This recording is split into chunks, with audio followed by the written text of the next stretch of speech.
But what people think is that AI, yes, AI will make some jobs obsolete. So this technology is also going to create new jobs.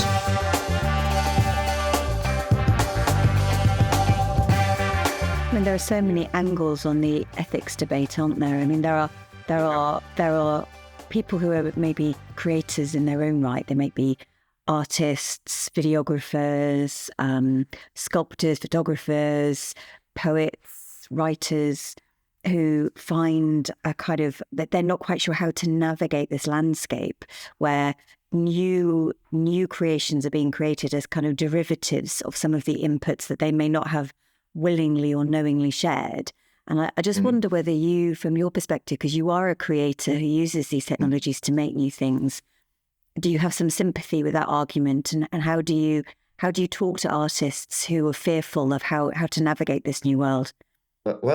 First I'll tell them there's some artists that are prompted a lot because people like their work.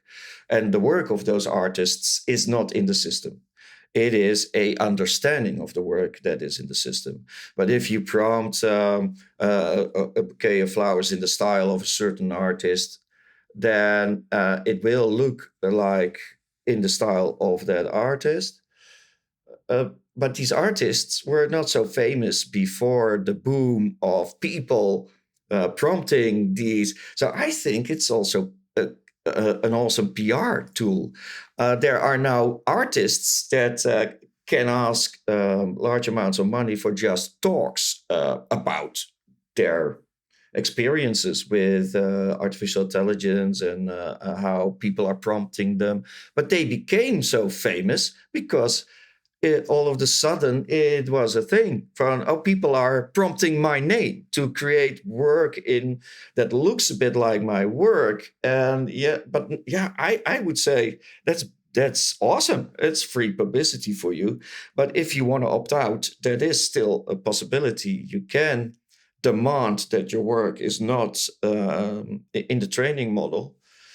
And but I would say, also the stuff that is in the model, building a model is quite expensive and it takes some time. So the stuff that is in a model, you are already as an artist, you're much further. So let people play with your old styles and have fun with your old styles. You become famous through it, and then you can show the next level where you're at.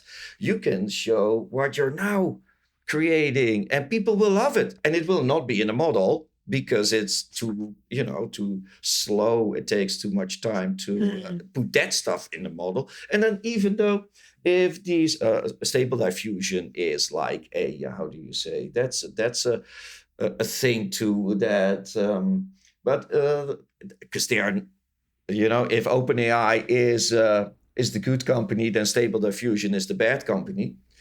But if the Stable Diffusion people train new models with your style, then you are already further. And it forces you also to be innovative with your style. So you will see as an artist that you are surprising yourself. It's like in the fashion industry, where the fashion industry said a while ago, let's not fight each other in court anymore because of a jacket that looks like our jacket but is different on 7 points. Let's just invent fast fashion and not have just 4 seasons of new stuff, but let's make new stuff every week so that copycats cannot even catch up. So not fighting each other in court has been a creative boost for the fashion industry. Pity for the environment, of course. Yes. That's the turn side of the core. I really loved your analogy of the fashion industry, though. That's a good comparison, actually. So I wanted to ask you about your LinkedIn title. Your headline on LinkedIn, I think, is brilliant. Okay, AI will not replace you. A person using AI will replace you. Yeah, I mean, I thought that was genius. And I've actually referred to that twice in conversations recently because there's this reoccurring theme of, AI replacing people, the labor market, the impact on the labor market.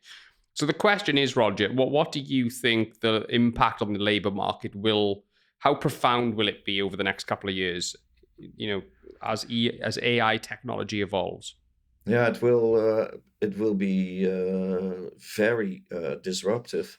But what people they computers, when computers or home computers were becoming cheaper, and everybody could or companies could afford all these or these desktop computers for people to work with, then also there were people that said, I'm not going to work with a computer, it's a silly thing, it's stupid. And but yeah, the people working with computers replaced the people not willing to work with computers. And so history is repeating itself. And but what people think is that AI, yes, AI will make some jobs obsolete. I think call center people, but they will lose their jobs because AI models can be stabilized all the time. They're very friendly, and they're very good at dialogue now. But is that a place where we should have humans? In call centers, and hearing all these complaints about products and services of people, is that a nice job to have for people, or should we, as fast as we can, replace these people with ChatGPT's sort of technologies? There will also be new jobs, because even if you're not a designer, now with a model like Midjourney or dall-e or Stable Diffusion, you can do artwork for local entrepreneurs that never could afford decent, expensive advertising from the advertising agencies. But if you were working at a call center and you lost your job as a call center operator, you can try and find fun stuff to do with AI, like becoming a designer, for instance, and for your local entrepreneurs and shopkeepers. And so this technology is also going to create new jobs. There's companies now looking for prompt engineers, and they are serious in it. It's not just a PR stunt, but they are really looking for prompt engineers, and you can make a decent living with it too. So new professions will also be there. And also in the advertising industry, it's not that a layer of people will be out of a job, but they will move on, augmented with artificial intelligence. They can do the stuff that only the companies working for brands like Nike could afford, because that awesome stuff they made would take a lot of resources, time, and money. And now augmented with artificial intelligence, all brands can afford that kind of awesome work. And the creative people that work for these awesome brands like Nike, they will now have to astound themselves and find the next level of creativity. So I think it will be an enormous boost for the creative industry. And also, we will need much more people working with these AIs and understanding the models and being fresh, coming up with fresh ideas, because we are already now seeing that the people working with these AI models make stuff that sounds the same. You can almost recognize ChatGPT or GPT-4. You can recognize straight away Midjourney images or Stable Diffusion images. So to be original and fresh, you need original and fresh thinkers. There will be more demand for these people as well. Yeah. So I think it will create a lot of new opportunities for entrepreneurs and people.